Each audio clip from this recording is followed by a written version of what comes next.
at least not very hard, before the day my brother said with teenage disregard that he'd be dead before he'd see a wedding in our yard.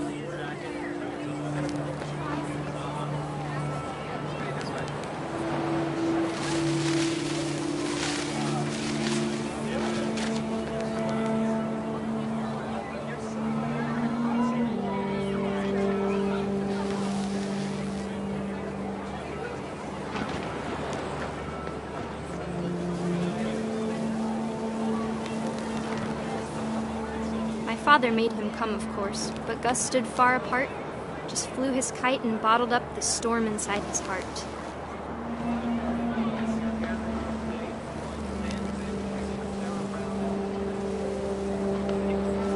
I tried to talk him out of it, but though he'd never met her, "We don't need a stepmom," were the words that I now remember. pronounce you husband and wife. You may kiss the bride.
When the time for photos came, Dad ordered him to come here.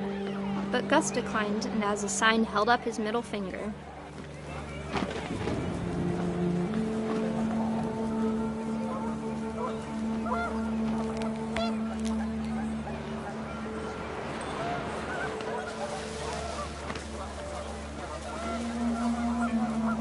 The wind picked up and panicked geese appeared and quickly went.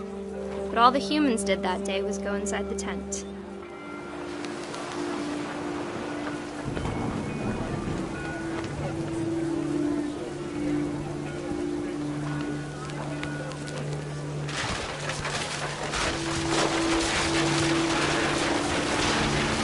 The rain came down in buckets then, but no one seemed afraid that nature might destroy the tent our dad had crudely made.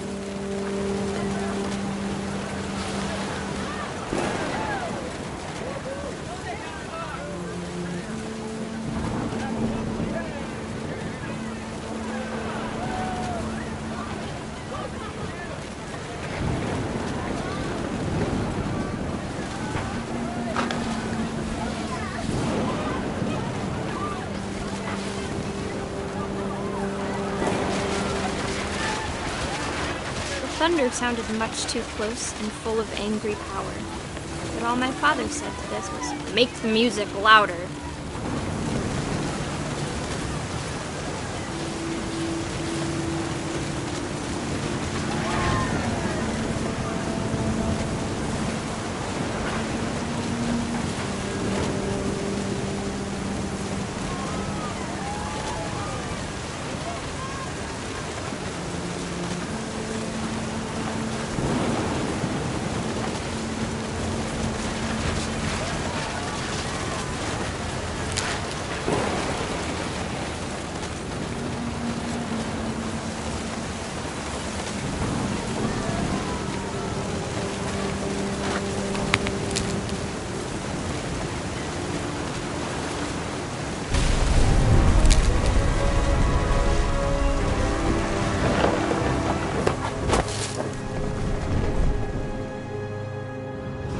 I wish that I could truly say I thought about you on that day. Out there on the beach alone, just you, the wind, the sea, and foam. But I didn't, until we found you.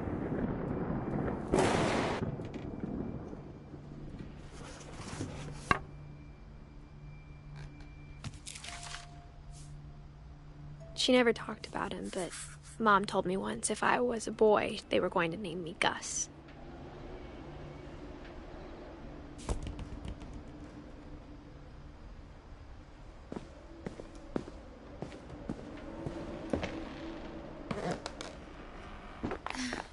My mom moved up to the loft after her brothers died. At the time, it was as far away as she could get.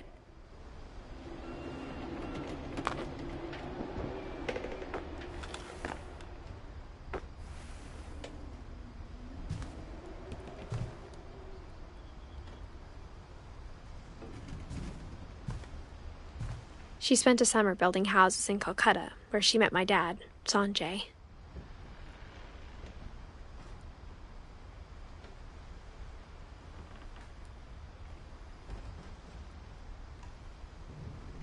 My mom moved to India a week after graduation and got a job teaching English. Louis was born a year later.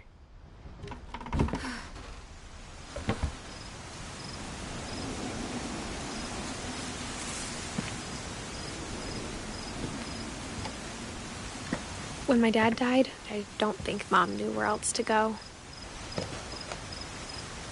I'm sure Edie was happy to have her back.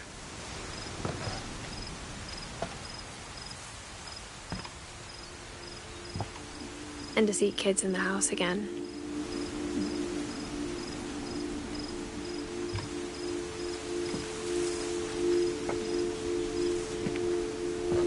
The house had to get a little bigger, but Edie was used to that.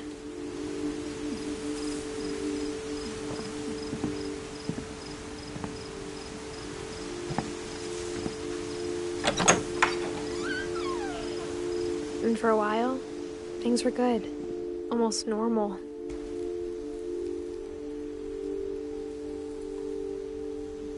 But it didn't last.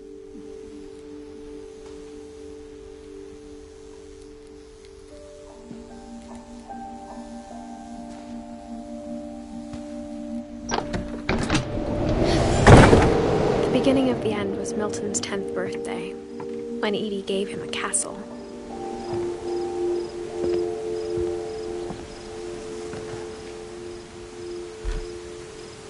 After Milton disappeared, the only thing he left behind was a room full of paintings.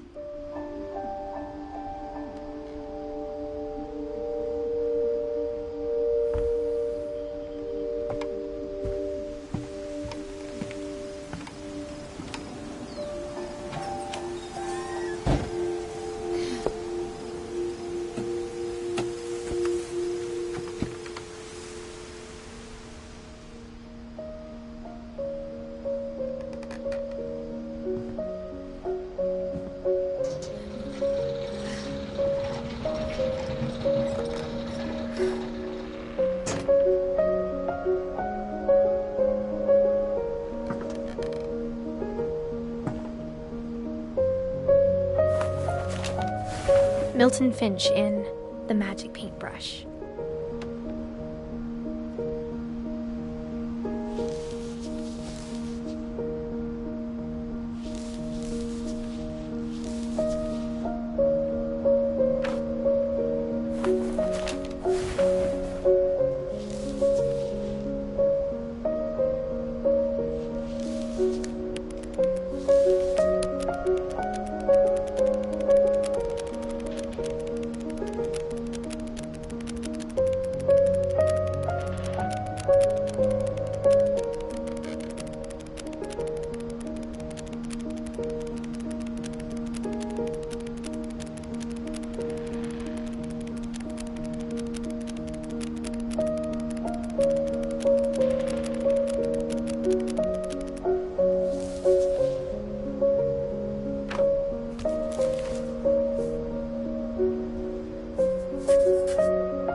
I was 4 when Milton disappeared.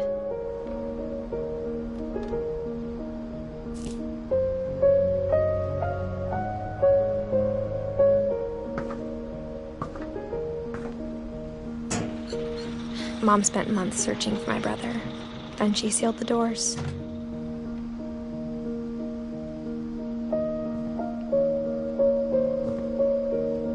Whatever Milton had found in the house, Mom didn't want it getting out.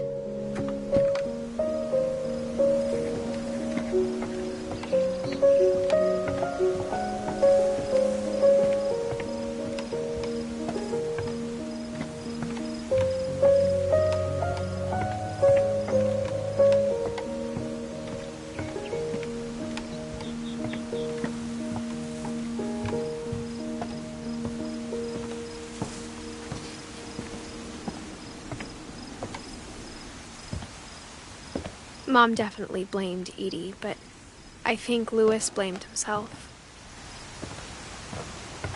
After he graduated, he just spent more and more time in his room, until Mom got him a job at the cannery.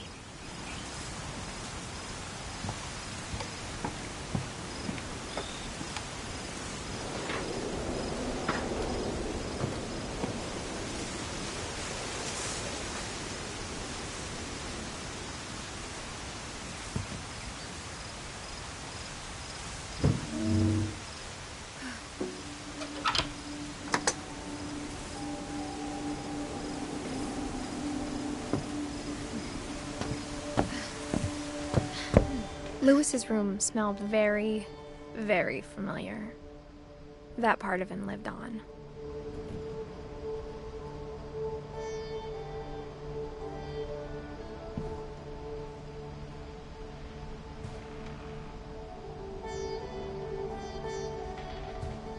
Louis and I spent a lot of time playing games together, but he was surprisingly bad at them. He died a lot.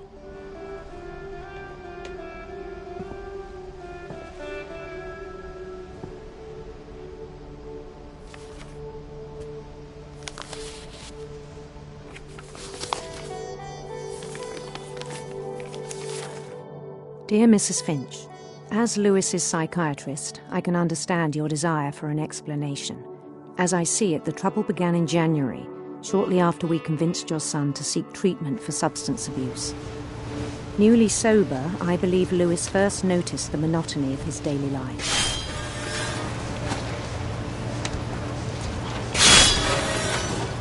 He kept working at the cannery.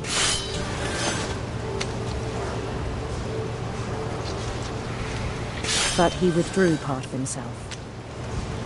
In our sessions, I saw the same behavior.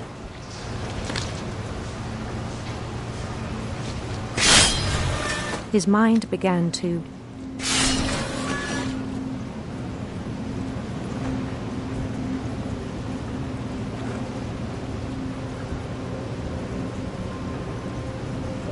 wander.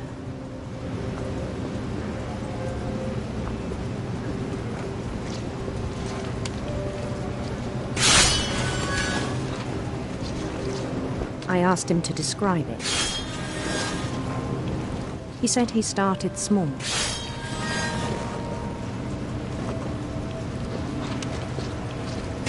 Imagining a labyrinth. He'd feel his way about.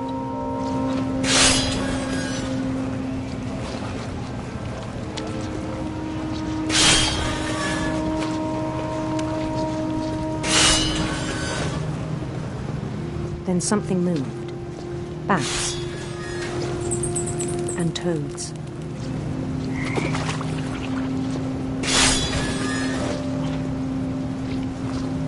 And things that have not names.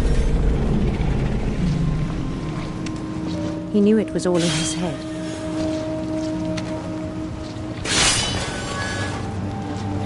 But he took it very seriously. I had hoped he'd find himself.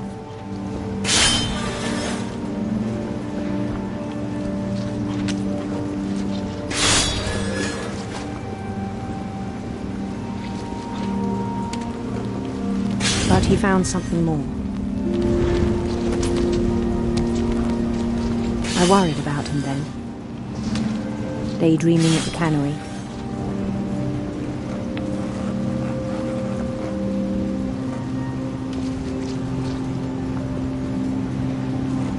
I spoke with his boss, but he said Lewis had become a model employee. Methodical, tireless, focused.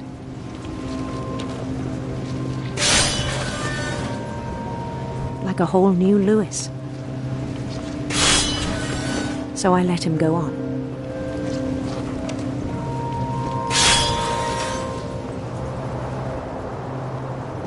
I even encouraged him. It seemed very promising at first. He told me he'd made a new friend.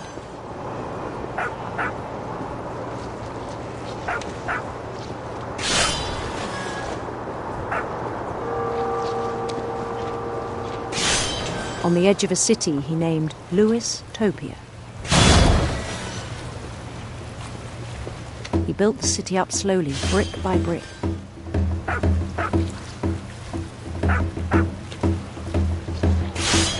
Then he made musicians.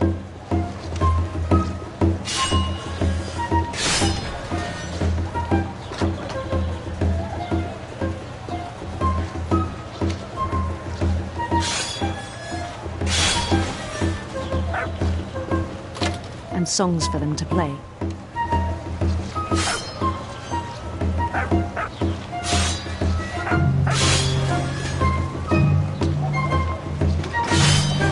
He talked about starting a band.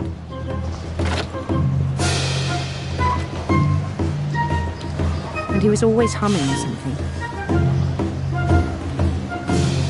Every day his imagination grew stronger.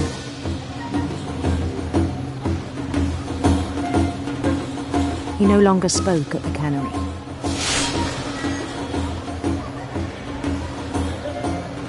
But his chopping was as reliable as ever.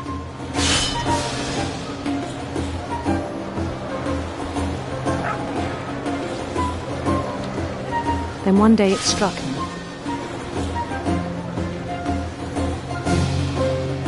That all the cheering crowds, even the stones under his feet, were all in his imagination, so he could do whatever he wished.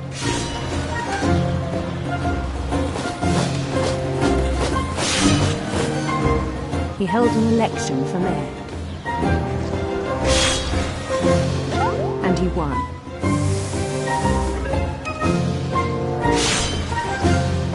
They begged him to stay, but his mind was already wandering.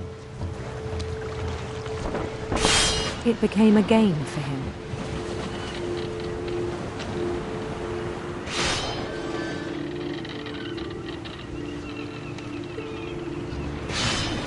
He'd conquer a city, then immediately push on. New Louisville.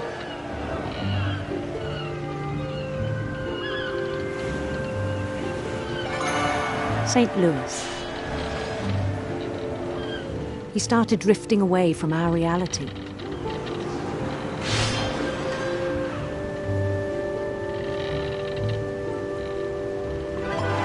Minneapolis. Until one day he forgot to go home from the cannery. Even as his mother pleaded with him, part of Louis kept sailing on.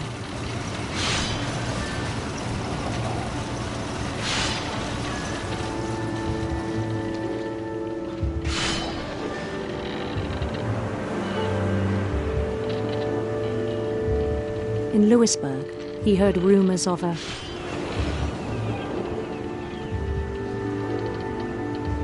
beautiful prince.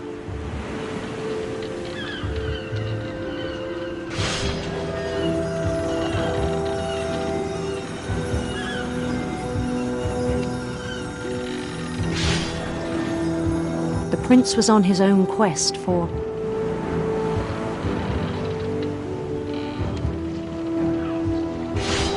sinister serpents.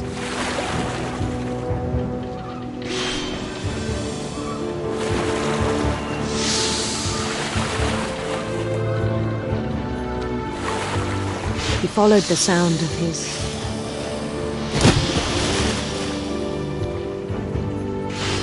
silver harp.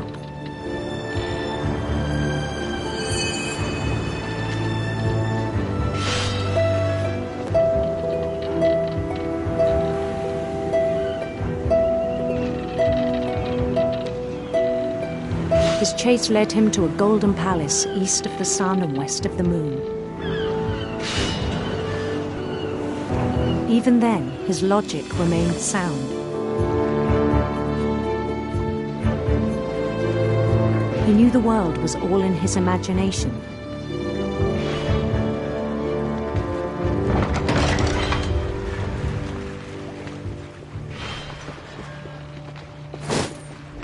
But he was so proud of having created it.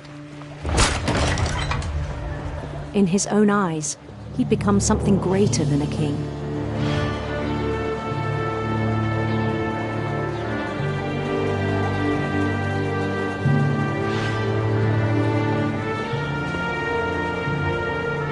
For someone who'd never known success in the real world, I think it was overwhelming.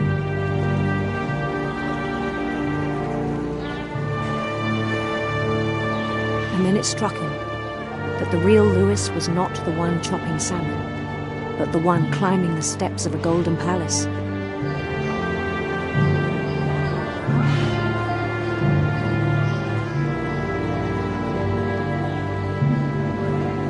My imagination is as real as my body, he told me. It was hard to argue with him.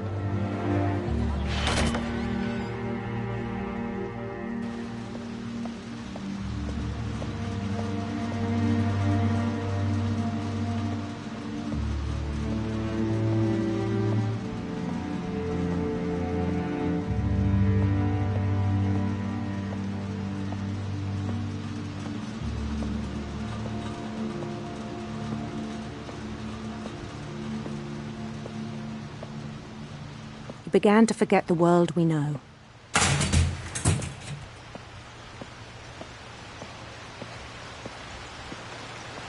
I think it pained him to remember Lewis, the cannery worker.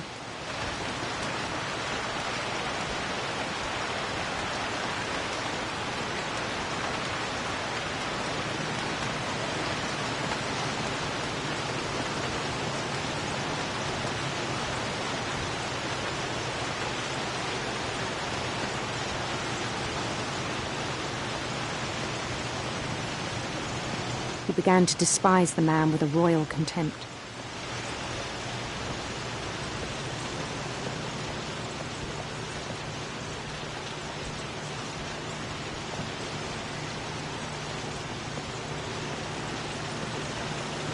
I still thought I could save him. Even after he said he was being crowned king over all the lands of wonder.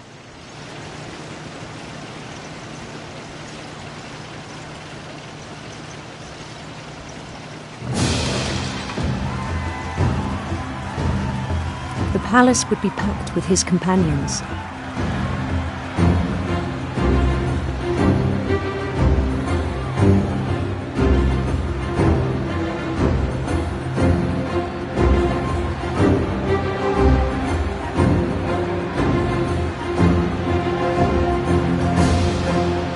Including the wise Calico who'd insisted on advising him.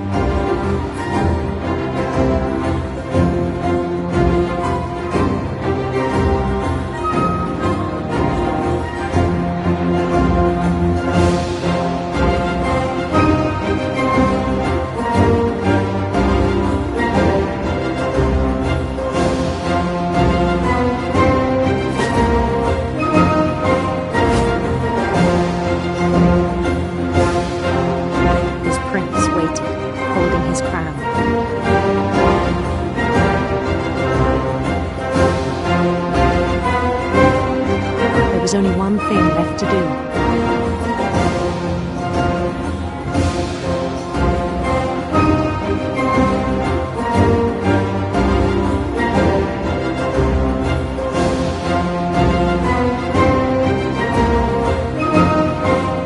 Bend down his head.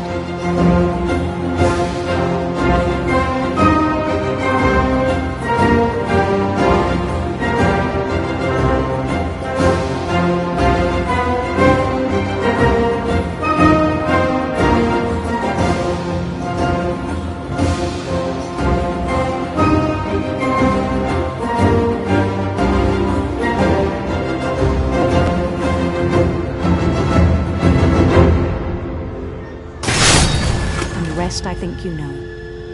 Mrs. Finch, your son was a kind man who will be missed by all of us who knew him.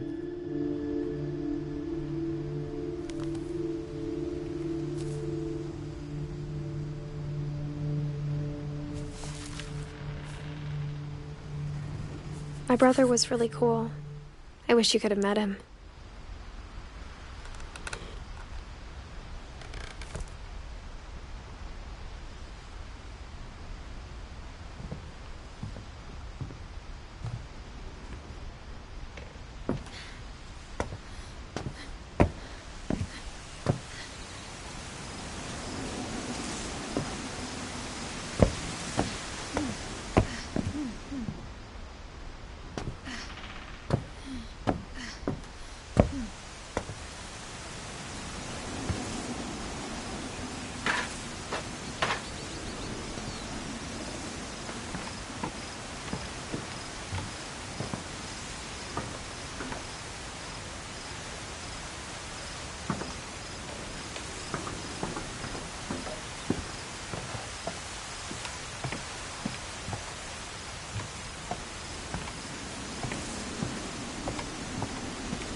Everyone always told me to stay out of Lewis's room.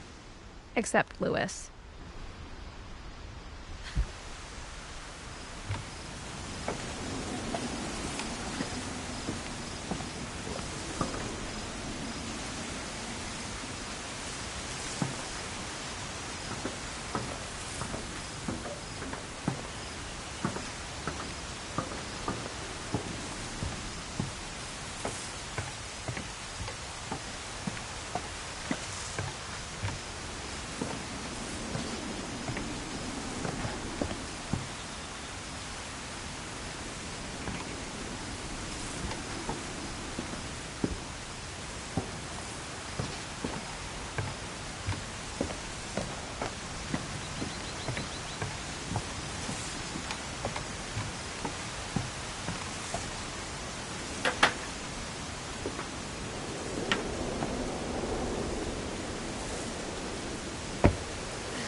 On the way back from Lewis's funeral, my mom told me to start packing.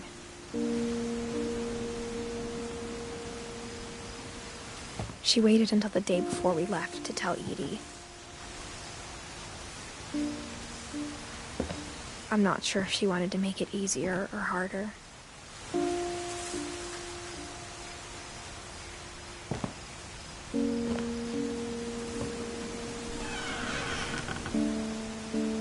I wish we'd stayed.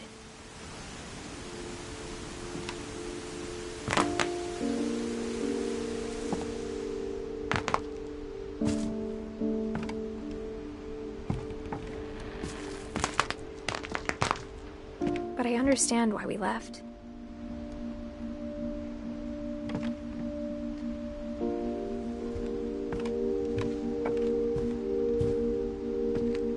My mom ended up leaving everything behind.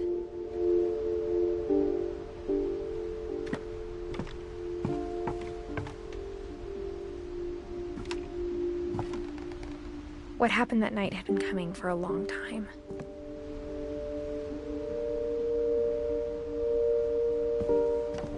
Maybe it should have come sooner.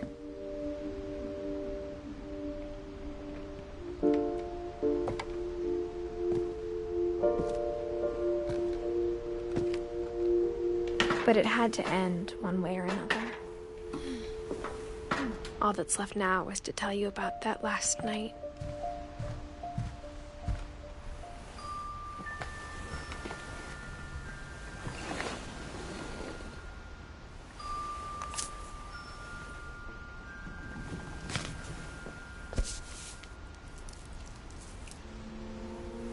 That whole last day, Edie just watched us pack and didn't say a word. Until supper, when she raised her glass and said, "To our final night together, and all our final nights apart." Grandma, you know what I said about alcohol. Some of your medications are very Edith, specific. I left a present for you in the hallway. Why don't you go open it? The grown-ups have to argue now. I'm sorry, you're right. We're all leaving tomorrow. Let's just enjoy our last... I'm not leaving. Edith, you're excused.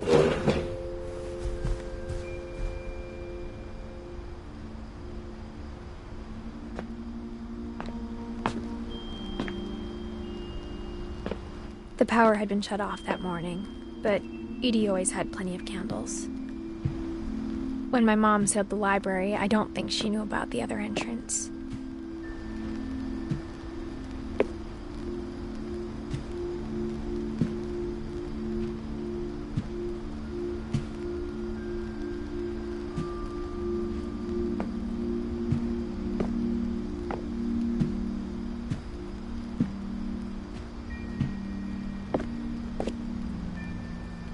Or that Edie had a key to it.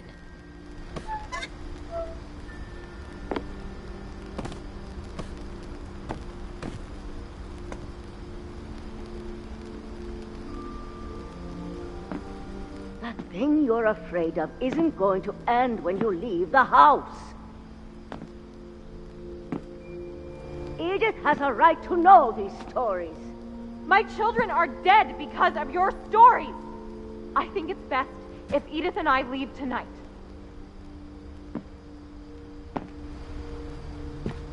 We'll have the nursing home send a van for you in the morning, okay?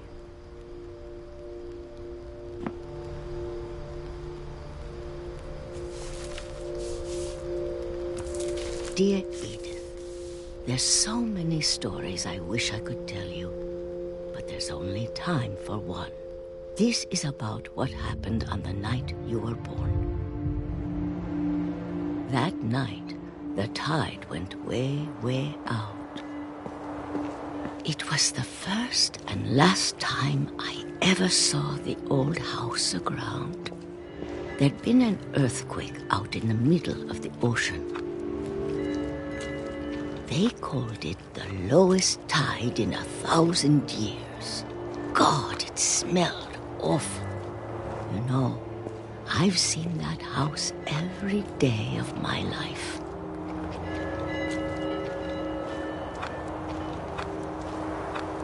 But I never thought I'd go back to it. When the fog rolled in, I lost my way.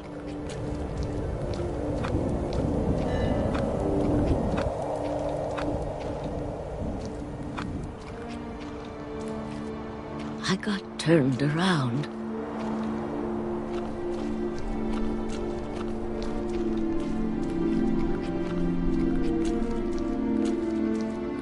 For a while, I wandered.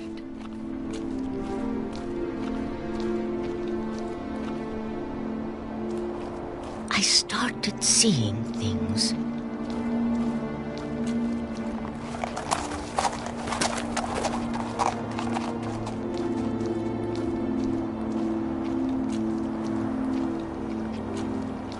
Things I'd forgotten had ever existed.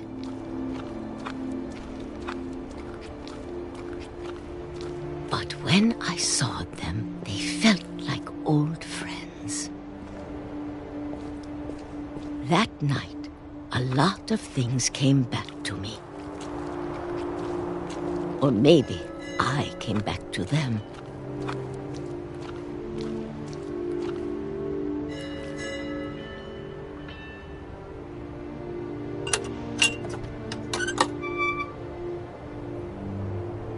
Things I can't explain, but that I need you to try and... Edith, what are you doing in here? It's mine! Edith! Mom, you're gonna rip it! Let go! I kicked and screamed, but Mom dragged me to the car.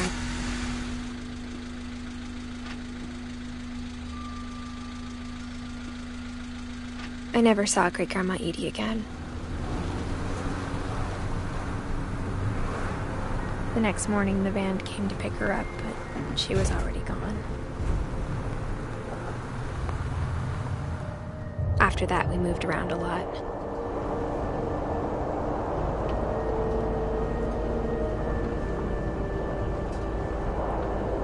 We both tried to make the best of it.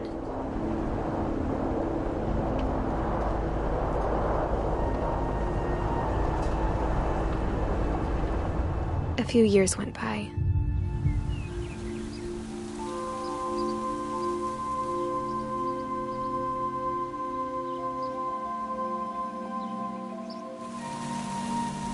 My mom didn't like to talk about it. But she started getting sick a lot.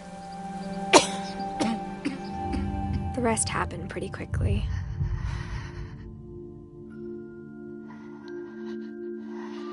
She got better for a while,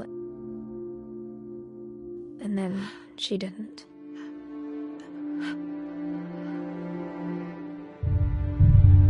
And then I was alone. The last Finch left alive.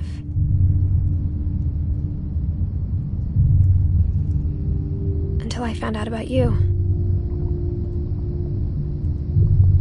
I'm still not sure what to tell you about all this.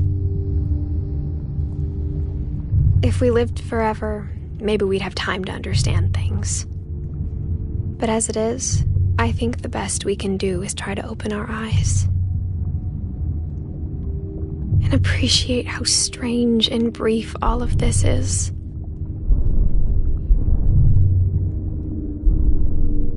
This journal was supposed to be for you. But now I hope you'll never see it.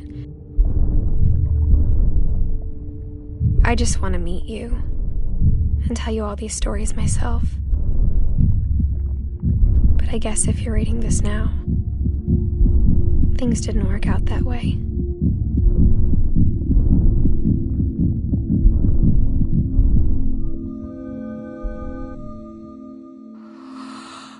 This is where your story begins. I'm sorry I won't be there to see it. It's a lot to ask, but I don't want you to be sad that I'm gone. I want you to be amazed that any of us ever had a chance to be here at all. Good luck.